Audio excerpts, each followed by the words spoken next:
I want to put together a little Royal Rumble weekend thing, and we're going to be in Sayreville, New Jersey, at the Starland Ballroom on Friday night, January 23rd.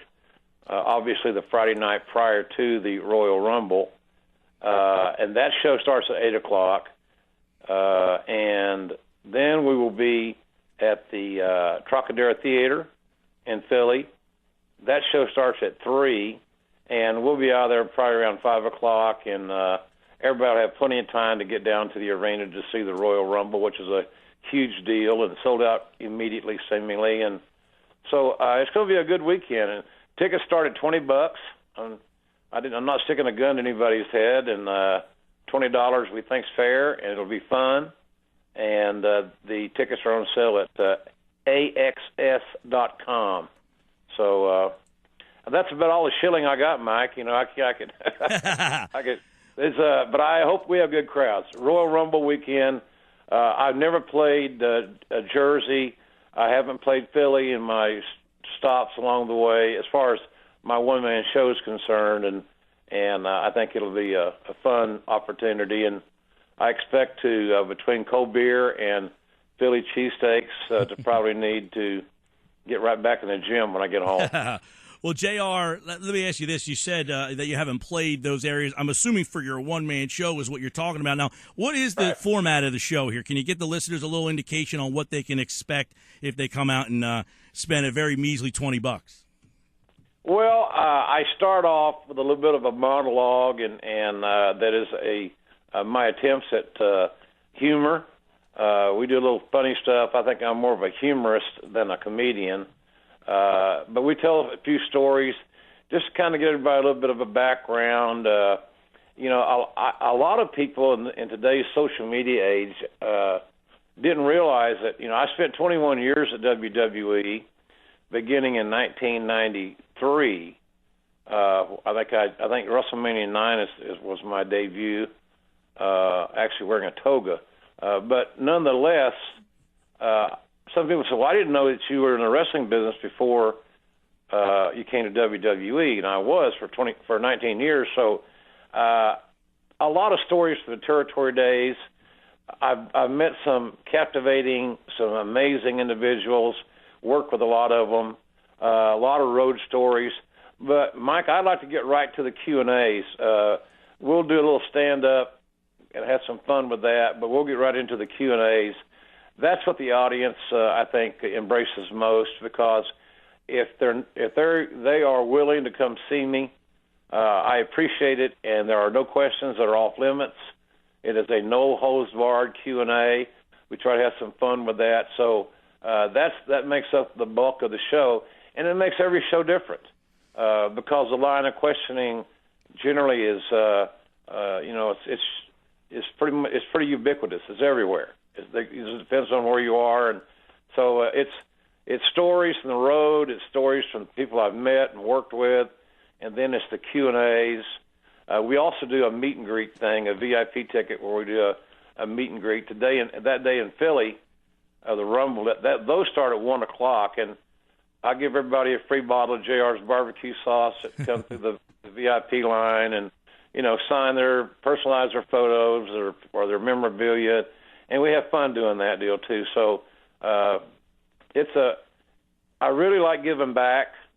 My 40-year career was wonderful. I put 2 wives through college and a couple kids, and I just think that I owe a lot to the wrestling fans, and I want to give a little bit back as best I can. And so that's kind of the story. Well, we interact with the fans. Yeah, JR, let's ask you this then. Obviously, you mentioned the wrestling fans, and you're going to do this in Philly and Jersey. You've been all over the world. You were just in Japan for that pay-per-view over there. But what makes the Philly, Northeast Jersey wrestling fans a little different from all the different stops you make when you were working day-to-day in the wrestling business? Well, in Philly especially, at one time Philly's always had WWE over the years. But there was a time when I was working for Jim Crockett and then the Turner organization in Atlanta, that WCW, that we would play Philly. So Philly has always had a lot of wrestling. It was obviously the home of ECW. It's just been ingrained over the years, and I think it goes right along hand in glove with the passion that the Philadelphia sports fans have. I know one of the highlights of my life occurred in Philadelphia when Steve Austin and The Rock had their first WrestleMania main event, and I had been on the shelf for like 3 or 4 months with facial paralysis called Bell's palsy, and they lobbied with Vince McMahon to get me to come back and do their match, which was the main event of that pay-per-view. And so I got a standing ovation from the folks at Philly, and somebody told me earlier in the day, said, you probably get booed when you walk out. I said, really? I said, yeah, they boo Santa Claus here. So I said, well, be that as it may, I still got to walk out there and go to work. So Philly is just, I think it's a passionate town.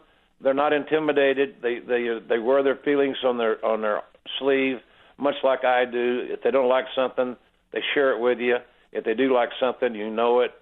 So I think that there's a long heritage of more than one wrestling organization that has played Philly. And then, of course, it's a big sports town. I mean, it's embedded in whether it be the NFL, the NBA, the NHL, whatever, MLB. There's a sports town, so it's a great sports town. So I just think it's part of the heritage. They feel like the kind of guys you want to hang with and have a beer with and spend some time with. It's just a real, I don't know. I don't want to say just for guys, but it's a man's town, no doubt about it.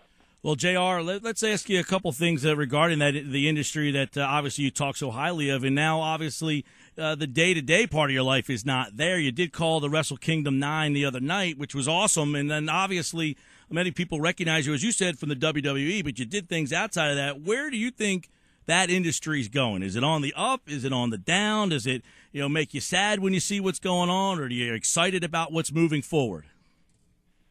Well, I am optimistic because I think that all the organizations that are out there realize how imperative recruiting and recruiting the right athlete with the right aptitude, the right work ethic, and then getting them trained correctly is the most imperative thing for the success of the business.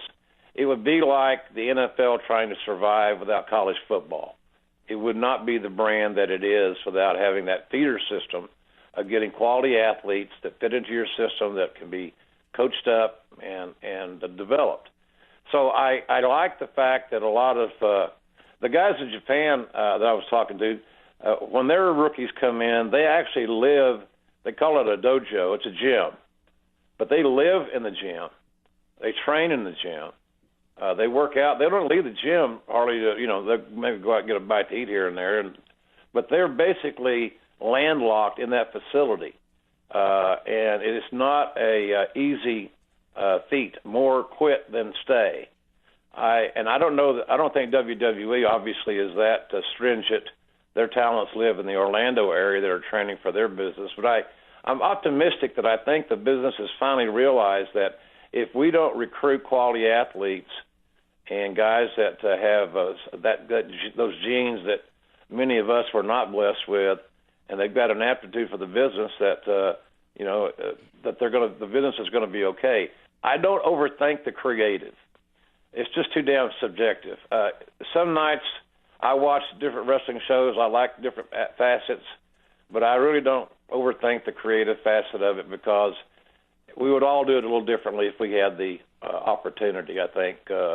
I love what I saw in Tokyo on Sunday because, man, it was smash mouth. There's no finesse about what they do, but their psychology is very believable, and you forget that you're watching a performance, and you get lost, and you almost feel like you're watching an actual competition because they beat the hell out of each other. Yeah. And they do it in a psychologically sound way that it's just not out of the blue. It's not guys getting hit in the head with chairs and, for light bulbs or crazy stuff, which is fine. That's what you like. But they wrestle in a real rugged physical style that a lot of young guys would not want to endure. So I think the business is going to be pretty good. You got You got TNA starting a new gig, on Destination America. Hopefully they'll do well. You got Lucha Underground with Mark Burnett's group doing, they're starting out. Ring of Honor keeps plugging along. WWE is still the biggest dog in the yard. But I think that the business is seemingly, Mike, poised for a renaissance. It's all going to be determined by the stars that develop. It's like Chip Kelly's system in Philly. The system's not going to win the Super Bowl. The players he has available to him are going to facilitate winning a Super Bowl at some point in time. And I've met Chip several times, and I like him. But, players win games. Systems don't. Yeah, well, there's a big debate here, JR, about him getting all the power. You worked in a company with Vince where, he has all the power. Everything runs through him. Is that the best way for organizations to be run? Or how much does Vince take everybody's ideas and stuff? I mean, obviously, in the end, he says yay or nay, but how flexible are some of these guys who are at the head of these big companies? I think the smart ones, and McMahon is certainly a smart guy, listens to everybody. But at the end of the day, he goes with his instincts based on what he's heard. He goes with his instincts, and that's the direction that the train rolls in. He calls the plays. So in the NFL, here's the deal. Kelly's no different to me. What he wants to do is no different than what Bill Parcells wanted in every job he ever had. I love his line. He told Bob Kraft, "You want me to cook dinner? You got to let me buy some groceries." And I think Chip is the kind of guy that he knows the kind of players he needs to make Philadelphia the best team that it can be, and with the ultimate goal of winning the Super Bowl. So I don't know the general manager situation, but he would essentially, the general manager in Philly seems to me like would become just an extension of another assistant to Chip Kelly. And, hey, here's the deal. Is it worth a try? Probably, because if it doesn't work, the owner's going to fire Kelly anyway. So if you think it might work, what the heck have you got to lose? Well, we'll see how that all works out, JR. And obviously, you did the pay-per-view on the 4th for the Global Force, which is Jeff Jarrett's company there that's got a lot of mystery around it right now. But did that give you the itch to want to get back and do that more full-time, or was it a one-shot deal? Is there a possibility that you could be doing something down the road? What is your future on a day-to-day basis maybe in wrestling? Well, I enjoy the freedoms I have to pick my projects that people are interested. I really wasn't looking to do more wrestling in that role, and we worked out a deal to, why don't you try one, come back and do one? Okay, I'll go do one. So I signed a contract to do one show, but I had a heck of a lot of fun. It's kind of in my DNA after all these years.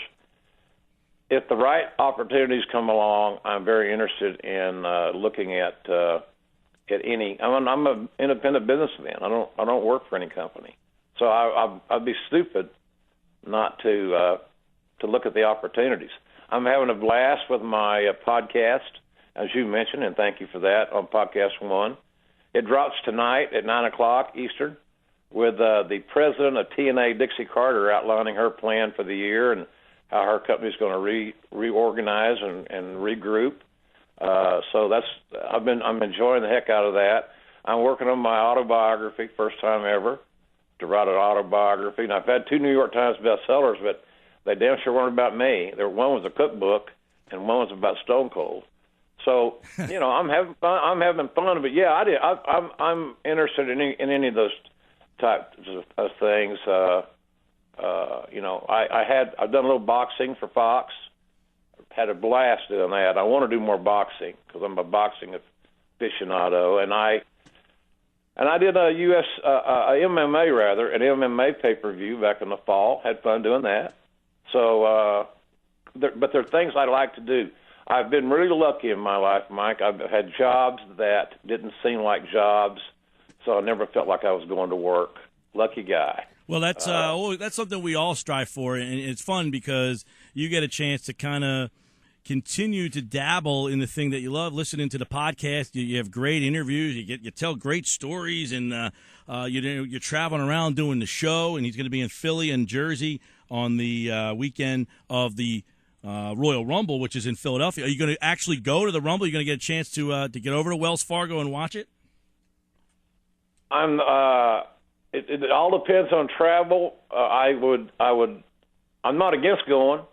I haven't made those plans yet. You can ride with me if you want to ride. If you can get in my car. Well, I'll give you a ride over if you need one. Hey, that's not bad. I got to figure out if I can get a ticket. I think my backstage credentials have been. I think they're outdated. I don't have my 2015 all access pass any longer, so we have to work on that. I'd love to see it. The Rumble's a fun event. The Rumble's probably, other than WrestleMania, my favorite pay-per-view because of the match is an hour long, and it's not wham, bam, thank you, ma'am, where you're just making a pass through. And I don't think fans can emotionally invest in a match that's 3, 4, 5, 6 minutes long. You got to give me a little bit more than that. And that'd be like saying we're going to shorten up football now to we're just going to run the clock, and we're going to play for and we're going to have the game, but the clock's never stopping. That would be major catastrophe. People like to invest and like to settle in, and that's the nice thing about the Rumble. It's going to be at least an hour long, and it's got a lot of variety on the menu that you can either like or dislike, and it really kind of sets the plate for WrestleMania. Well, JR, you mentioned you don't have a credential for the event, but down the road, can fans ever envision hearing JR call another WWE match? Well, JR is not against it, but I get people that scold me on Twitter because they think I'm too lazy to go back to work for WWE, and I think they must be like 12 years old and just got on Twitter and they're down in the mom and dad's basement. It doesn't work that way, It's like saying, "Hey, Mike, I don't know why haven't you called any more Saturday night football games for ESPN?" What's wrong with you? Are you lazy? Well, there's that matter of the parent company picking up the phone and saying, "Hey, can we do a deal?" So I'd never say never. I don't have any ill will toward WWE whatsoever. They've done me great with my family. But I could see maybe doing something on a sporadic occasion if they were interested. So if it doesn't happen, it's not because I am against doing it. Right. It's just, but they've got a good broadcast team. They got several guys they're bringing up through the ranks. They really don't need me to do something on a daily basis. But maybe coming back and doing something on special occasion, a match at WrestleMania or something like that would be fun, and I could get my juices flowing. Hey, that pay-per-view in Tokyo at the Tokyo Dome Sunday. We went out. We had to be out there 30 minutes before it started, and the show itself is 4 hours long. So I'm 4 hours and 30 minutes away from the bathroom. So I said to somebody, "What are you going to do?" I said, "I'm wearing darks. What do you think I'm going to do?" I'm going to start rationing my liquid intake, and I'm going to wear darks. And I said, that's a long time. I mean, there's no halftime. Right. There's no intermission. It's just the train starts, and, man, there it goes, the bullet train. So it was but, yeah, I'd be interested in doing that. I just want to do things I have fun at, and I had my 63rd birthday in Tokyo on Saturday. And, I don't know how many more birthdays we get. Tomorrow's are not guaranteed, without any question, for any of us. So if given the opportunity to do a WWE match here or there, you bet. I'd put my black hat on and go right to work. That'd be awesome. JR, Jim Ross with us here, the Hall of Fame announcer from the WWE. And, of course, an evening with Jim Ross at the Starlight at 8 o'clock on Friday night the 23rd. He'll be at the Troc 3 to 5 roughly on Sunday, the day of the Royal Rumble, which is at Wells Fargo Center, and I will be at the Rumble. I do have 4 tickets, Jim. I haven't given them all out yet, so I might be able to get you in the car and get you a ticket. Look at this conversation we've sparked here. I can get you a ride and a ticket to the game. I mean, come on, you can't turn that down. I'd buy the beer and the food, so that might be a somewhat equitable trade. There we go. But yeah, hey, I appreciate that. The folks have a great time. the one thing about Philly, man, they won't sit on their hands. If they see something they don't like, they're going to be vociferous in their expressing themselves. And but if they see something that they like and they like it a lot, you know it. They're a great crowd to work in front of, and they're low and they're smart, man. They got it. They understand what's going on. They got a background, and it's all those generations of wrestling fans that have grown up in that area that just they pass that stuff along, man. So it's a good situation. I know that Reggie White was one of my best friends, and he always loved coming to watch wrestling when he was an Eagle, because if he had his choice, if it's realistic, he would have been a wrestler, or he loved it. I mean, he dearly, dearly loved pro wrestling, and so he was always, when he moved to Green Bay that year in free agency, he went to Green Bay to finish it all up. He was reluctant because he's going to miss all of his wrestling in Philly. But so it's got a reputation for being a wrestling town, a sports town. So it's fun to be around there, and I'm hoping that the Troc is not a real. I think they got 400 or 500 seats for my little show. Tickets are doing well, and I hope that we do good. But I'll have everybody out there at a time that they won't miss a darn thing at the Royal Rumble. We'll do a good solid 2-hour show, and I don't know how far the Troc is from Wells Fargo Center. It's got to be close, right? Yeah, not far. Yeah, about 10 minutes. Oh, okay, so we'll be good. We'll be good. I'll make sure nobody's late.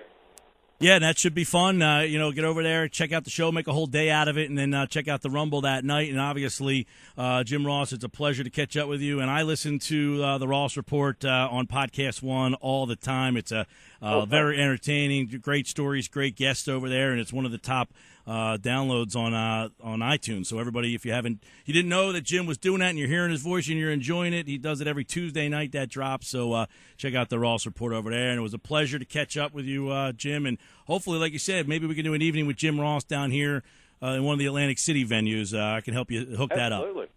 Let's try to work on that. I'm game, man. You could find me at a table. I might not even leave the hotel. So it's good, but I really appreciate your mentioning our event. I hope the fans will come out and join me, and we'll have a good time. I promise we'll have a good time, and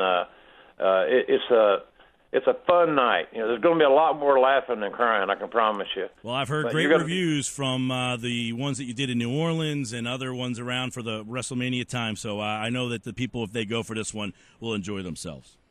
Okay, buddy. I appreciate it very, very much, and I look forward to talking to you. And maybe Oklahoma just had some big coaching changes, and they're getting ready to have reevaluate their staff, and they got their offensive coordinator got released this weekend, and he was our quarterback for the national championship team in 2000, Josh Heupel. He got let go, and so they're making a lot of changes here.